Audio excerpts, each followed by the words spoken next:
Vamos dar uma resumida, né? Porque o tempo já está mais tarde. A nossa ministração de hoje tem o título Debaixo de Obediência. Para que nós tenhamos uma vida guiada por Deus, nós precisamos estar debaixo de obediência. Vocês já ouviram aquele hino assim, né? Que diz: o maior pintor do mundo está pintando a minha história e ela não tinha cor. A cruz foi o pincel do autor. Esse louvor é muito bonito. É Deus pintando a nossa história. Ele vai colorindo, Ele vai deixando os nossos dias mais felizes, os nossos dias com mais cor, com mais brilho. Mas para isso, para que Deus seja o pintor da nossa vida, nós precisamos estar debaixo de obediência. Muitas vezes nós queremos que Deus pinta a nossa história. Queremos? Eu acho que todo mundo que você perguntar, ou quase todo mundo, fala assim: você quer que Deus pinte a sua história? Que Ele coloque cor, brilho na sua história? O que a pessoa vai responder? Sim, claro, eu quero, né? Mas tem uma condição. Para que isso aconteça, nós precisamos estar debaixo de obediência. Vamos abrir as nossas Bíblias em Juízes, no capítulo 13. Nós vamos falar um pouquinho hoje sobre Sansão. Tem umas Bíblias lá atrás, mas elas são em inglês e francês. Se tiver tudo bem. Inglês é tudo bem. Juízes 13, mas depois o Décio vai colocar ali no telão. Juízes 13, nós estaremos falando sobre a vida de Sansão. Sansão, ele foi um homem que ele já nasceu nesse mundo com um propósito especial. Todos nós nascemos com um propósito. Sansão, ele tinha um propósito especial já designado. Ele já nasceu sabendo qual era o seu propósito, porque os seus pais puderam contar para ele. Juízes 13 diz assim, nós vamos ler primeiro aqui até o 5. E os filhos de Israel tornaram a fazer o que parecia mal aos olhos do Senhor. E o Senhor os entregou na mão dos filisteus por 40 anos. E havia um homem de Zorá, da tribo de Dan, cujo nome era Manoá. E sua mulher era estéril e não tinha filhos. E o anjo do Senhor apareceu a essa mulher e disse: eis que agora és estéril e nunca tens concebido, porém conceberás e terás um filho. Agora, pois, guarda-te de que bebas vinho ou bebida forte, nem coma coisas imundas. Porque eis que tu conceberás e terás um filho sobre cuja cabeça não passará navalha. Portanto, o menino será nazireu de Deus, desde o ventre, e começará a livrar a Israel da mão dos filisteus. O povo de Israel, naquela época, eles estavam vivendo uma fase em que todo o livro de Juízes mostra que era assim: o povo estava prosperando, estava obedecendo a Deus e estava prosperando, ou seja, estava debaixo de obediência. Deus dava bens ao povo, Deus fazia produzir muitos mantimentos, Deus fazia com que o povo estava em pleno vigor. Mas de repente esse povo se esquece de Deus e começa então a fazer o que era mal aos olhos do Senhor. Começa a desagradar a Deus, a desobedecer a Deus. Começa então a adorar outros deuses, por exemplo. E naquele momento que o povo fazia isso, Deus se afastava, Deus os castigava, Deus permitia que o povo inimigo prevalecia sobre eles, e assim o povo inimigo tomava o que era deles. E eles começavam então a perder tudo o que tinha, eles começavam então a empobrecer. Por quê? Porque Deus estava os castigando, Deus estava permitindo que aquilo viesse sobre eles, para que eles pudessem aprender uma lição. Não é assim que nós fazemos com os nossos filhos? Se os nossos filhos começam a desobedecer. Tudo aquilo que a gente ensinou, eles começam a fazer o que a gente entende que aquilo vai levar eles para um mau caminho, que aquilo vai trazer mal para o futuro deles. O que a gente faz? A gente provoca um mal-estar, a gente entrega a eles um castigo para que eles possam então raciocinar e entender, peraí, isso não é bom para mim. Se eu faço isso, vai me acontecer coisas ruins, é melhor eu não fazer. E então, os nossos filhos podem voltar a praticar aquilo que nós queremos, que é a obediência. E assim era o povo de Israel. Quando eles percebiam que Deus estava os castigando, quando eles percebiam que sem Deus eles não eram nada, eles voltavam a obedecer a Deus. E eles voltavam a clamar a Deus. Deus então levantava um libertador, e esse libertador ia lá, livrava o povo de Israel dos inimigos. Eles voltavam a prosperar. Eles voltavam a ir bem na vida, a construir, a ser feliz de novo. De repente, quando tudo estava no auge, eles começavam de novo a desobedecer. Se esqueciam de Deus, se esqueciam que foi Deus que prosperou eles, se esqueciam de tudo aquilo que Deus havia feito e começavam novamente a dar vazão à carne. Começava novamente a dar lugar àquilo que Deus não agradava. Será por quê? E será que hoje nós não estamos vivendo a mesma coisa? Por que um Deus tão bom deixava de ser adorado? Por que um Deus que só faz o bem para o seu povo deixava de ser respeitado, de ter ali aquele povo obedecendo? Porque é difícil, gente. Obedecer a Deus é difícil. Por que é difícil? Porque a nossa carne, ela quer o que é mal. A nossa carne puxa para o mal. Então, quando nós decidimos obedecer a Deus, nós temos que ser fortes. Nós temos que dizer não à carne. Nós temos que entender como os nossos filhos, que às vezes querem coisas que eles não podem ter, porque o seu futuro vai ser ruim. Assim nós temos que entender que quando damos vazão à carne, acontecem coisas ruins. E não é porque Deus é ruim. Assim como nós somos bons para os nossos filhos e queremos vê-los prosperar e queremos vê-los ter um futuro brilhante, assim é Deus para conosco. Ele não quer que a gente dê lugar à carne, não é porque Ele é um Deus ruim.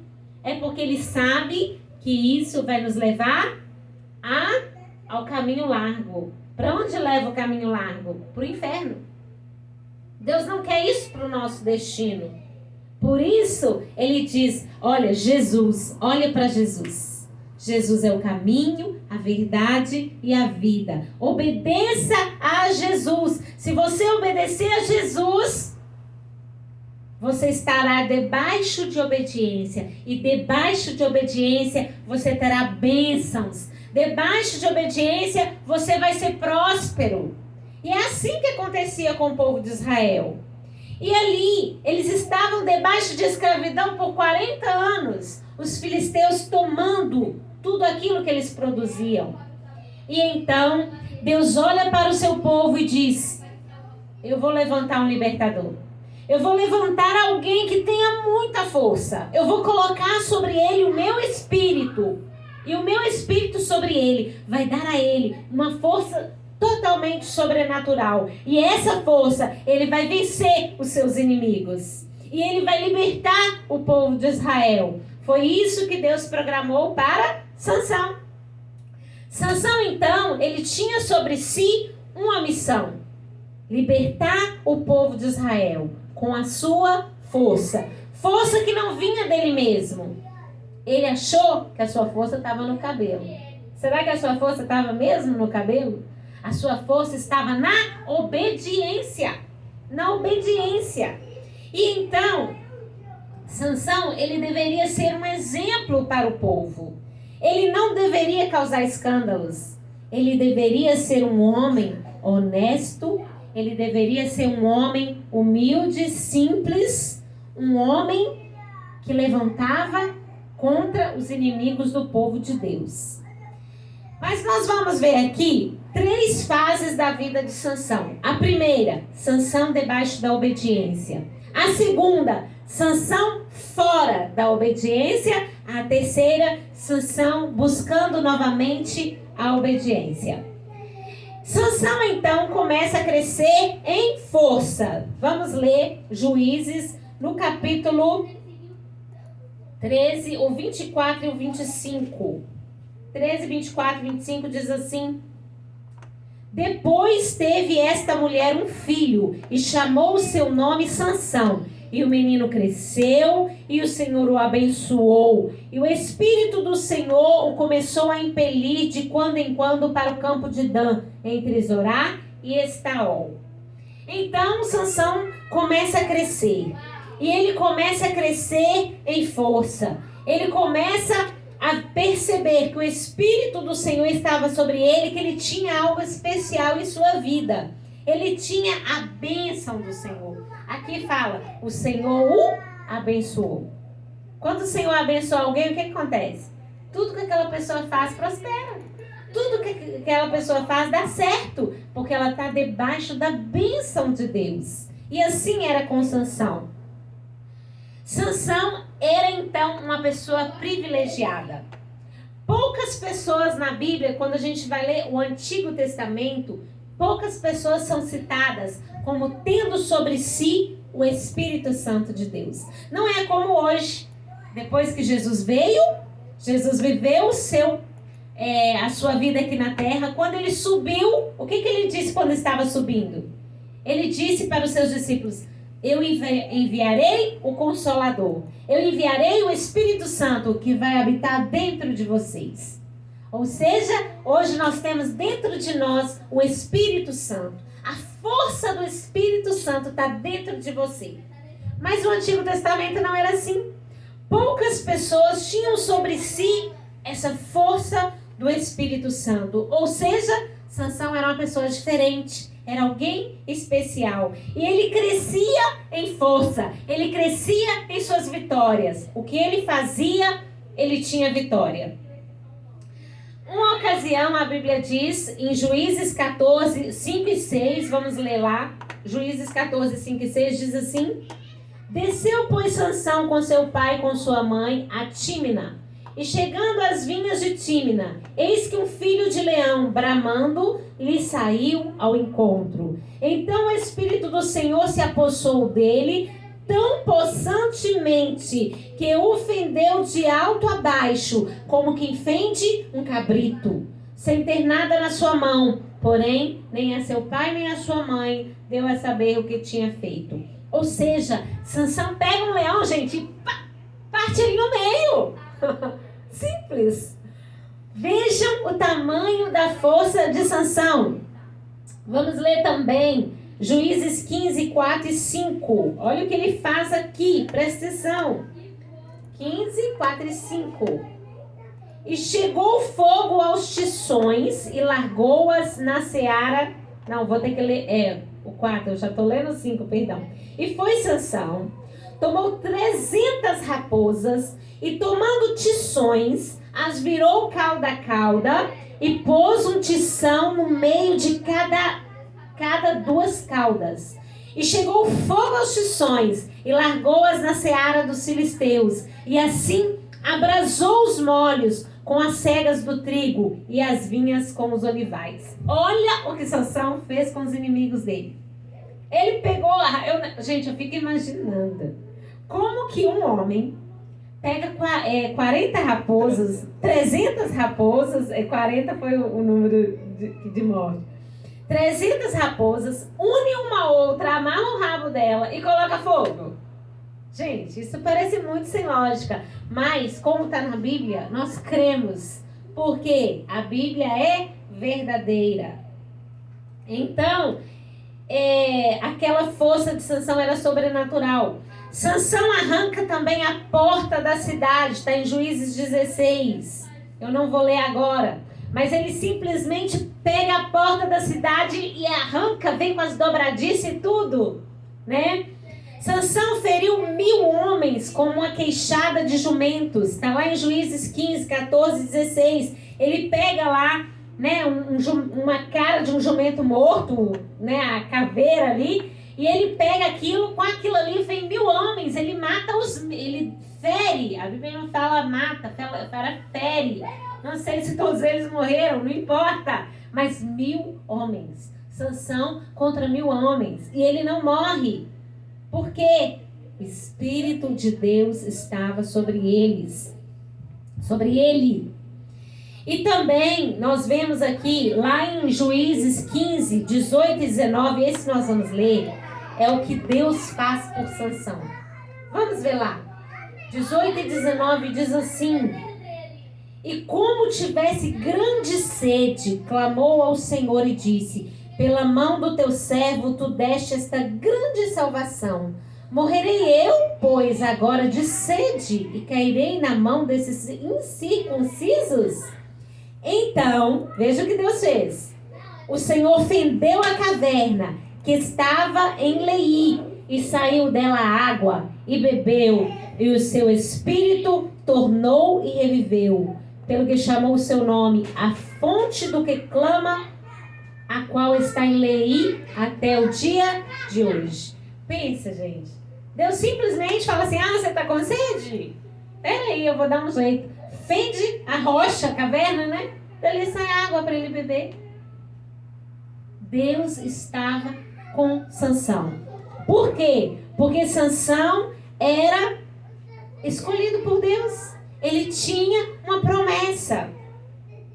Não houve nem antes nem depois. Você pode ler toda a Bíblia, ou você pode ler a história do mundo, que você não vai encontrar nenhum relato de alguém que tenha feito as mesmas coisas que Sansão. Você não vai ver, porque não tem. Mas Sansão, foi esquecendo que essa força vinha de quem? Do Espírito Santo que habitava dentro dele. A obediência a Deus libera bênçãos em nossas vidas. E ele esqueceu disso. Ele esqueceu que era a obediência que estava fazendo com que ele avançasse. E assim somos nós. O que faz com que a gente avança em direção ao alvo certo que Deus propôs para a nossa vida aqui nesse mundo é a obediência. Não sei se vocês viram o caso da Marília que faleceu. Foi ontem de ontem? Foi ontem de ontem, né? Aquele avião caiu ali no terreno do meu pai. No meu tio, no terreno do meu tio, do lado do meu pai. Uma cachoeira que a gente cresceu vendo. A gente nunca imaginou que ali ia cair um avião. Então essa mulher, ela não sabia que o fim dela estava tão próximo. Ela não sabia. Nós não sabemos o que vai acontecer conosco amanhã. Nós não sabemos até onde a nossa vida vai. Por isso é importante que nós venhamos viver o propósito do Senhor na nossa vida. Sansão então começa a cometer uma sequência de erros que desagradava a Deus.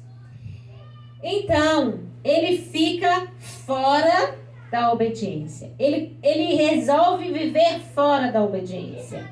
Sansão não aceitava perder. Ele começou a praticar vários pecados. A própria Bíblia chama ele de um devasso. Ele era um devasso. Ele procurava as casas das prostitutas. Ele vivia uma vida de devassidão.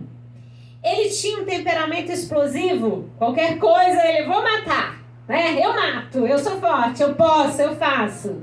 E ele achava que aquilo estava nele. Ou seja, o orgulho subiu. Ele não ouvia mais os conselhos. Ele não seguia mais os princípios a que foram ensinados a ele. Vamos ler Juízes 14, 1 ao 3, voltando aí um pouquinho. E desceu Sansão a Tímina, e vendo em Tímina a uma mulher das filhas dos filisteus, subiu e declarou-a a seu pai e a sua mãe, e disse: vi uma mulher em Tímina, das filhas dos filisteus. Agora, pois, tomai-ma por mulher. Porém, seu pai e sua mãe lhe disseram: não há porventura mulher entre as filhas dos teus irmãos, nem entre todo o meu povo, para que tu vás tomar a mulher dos filisteus, daqueles circuncisos? E disse Sansão a seu pai: tomai-me esta, porque ela agrada aos meus olhos. Ou seja, ele queria a mulher do inimigo, né? Então ele não ouviu o conselho do seu pai, da sua mãe. Naquele momento, ele estava só pensando em seus próprios desejos. Aquilo que agradou os seus olhos. Vejam bem como nós temos que ter cuidado com aquilo que agrada aos nossos olhos. Não importava se ela era filha do inimigo. O que importava é que tinha agradado aos seus olhos. E foi um relacionamento que durou tão pouco. Se você for ler aí na sua Bíblia, se você ainda não leu, pegue a sua Bíblia e leia a sequência do que acontece aí, Juízes 14. Você vai ver que esse casamento não foi em frente, né? Foi um desastre, um completo desastre esse casamento, porque não foi debaixo de obediência. Aquilo que nós fazemos, que não está debaixo da obediência, nós corremos um risco enorme de ser um desastre. Juízes 14, 5 e 9 diz assim: desceu, pois, Sansão com seu pai e com sua mãe a Tímina, e chegando às vinhas de Tímina, eis que um filho de leão bramando lhe saiu ao encontro. Então o Espírito do Senhor se apossou dele. Não é esse que eu queria ler, perdão. Eu queria ler, era o que fala que ele pegou o mel dentro do leão. Peraí, gente. É o 9. Eu achei que eu tinha anotado certo. É o 9? É o 14, 9? É. Tá, eu anotei errado, perdão. E tomou-o nas suas mãos e foi-se andando e comendo dele. Tá, eu vou ter que ler um pouquinho antes. E desceu e falou àquela mulher e agradou aos olhos de Sansão. E depois de alguns dias, voltou ele para a tomar. E apartando-se do caminho a ver o corpo do leão morto, eis que no corpo do leão havia um enxame de abelhas com mel. E tomou-o nas suas mãos, e foi andando e comendo dele. E foi-se a seu pai e a sua mãe, e deu-lhes deles. Nessa passagem, Sansão estava passando ali naquele mesmo lugar que ele havia matado o leão. Só que agora estava lá o cadáver do leão. Só que havia mel dentro do leão. Ele pega aquele mel e come. Por que Sansão estava desobedecendo quando ele fez isso? Porque lá no começo da vida de Sansão, Deus falou para ele: você será nazireu de Deus, mas não toque em coisas mortas. Na hora que Sansão vai ali e pega aquele mel de dentro do leão, ele estava tocando no morto. Era proibido para ele. Muitas vezes, o que é proibido para você não é para mim. E muitas vezes, o que é proibido para mim não é proibido para você. Por isso, você tem que conhecer o propósito de Deus na sua vida. É importantíssimo você conhecer o que Deus tem preparado para você. O que você tem que evitar. O que você não pode tocar. O que você não pode ver. Amém, gente? Então, Sansão, né, como eu disse, ele foi se tornando essa pessoa totalmente alheia àquilo que ele foi destinado para ser. E assim nós vemos hoje em dia também, né? Muitas pessoas que vivem as suas vidas totalmente alheia aos seus propósitos. Não preocupa em estar debaixo da obediência. Vivem aquilo que a carne designou, quer que ela faça. Pronto.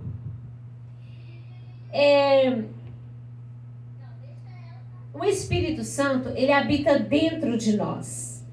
E ele é o que nós temos de mais precioso. De mais precioso. Ele é a nossa força. Se tirar o Espírito Santo de dentro de nós, quem somos nós? Em primeiro lugar, nós nem estaríamos aqui.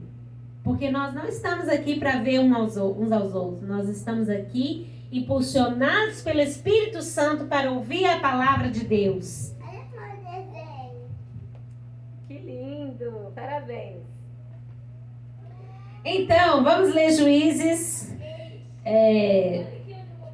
16, 4 e 5.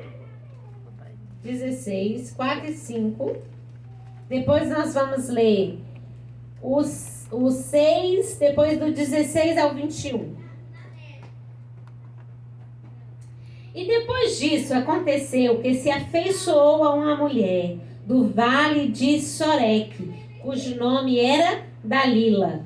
Então os príncipes dos filisteus subiram a ela e lhe disseram: persuade-o, e vê em que consiste a sua grande força, e com que poderíamos assenhorar-nos dele e amarrá-lo, para assim o afligirmos, e te daremos cada um 1.100 moedas de prata. Disse, pois, Dalila a Sansão: declara-me, peço-te, em que consiste a tua grande força, e com que poderia ser amarrado para te poderem afligir. Ou seja, Sansão se envolve com uma mulher que ele não deveria, né, ter se envolvido. Que é o que acontece quando a gente está debaixo de desobediência. A gente nem percebe que a gente está dando a maior mancada da vida da gente. A gente está se envolvendo com aquela pessoa, ou com aquele negócio, ou com aquela situação que vai nos levar para o buraco, que vai nos derrotar. Nós nos tornamos insensíveis quando nós estamos fora da obediência. E Sansão não percebeu isso. Agora Dalila, ela tem um propósito: descobrir o segredo de Sansão. E ela começa então a importuná-lo. Ela começa a falar: conta pra mim, qual é o seu segredo? O que se acontecer com você, você vai ser afligido, você não vai conseguir derrotar o seu inimigo? Eu sei que você tem um segredo. E Sansão começa a enrolar ela, começa a dar respostas erradas, respostas falsas. E ela fica muito insatisfeita. E ela então fala: você não me ama.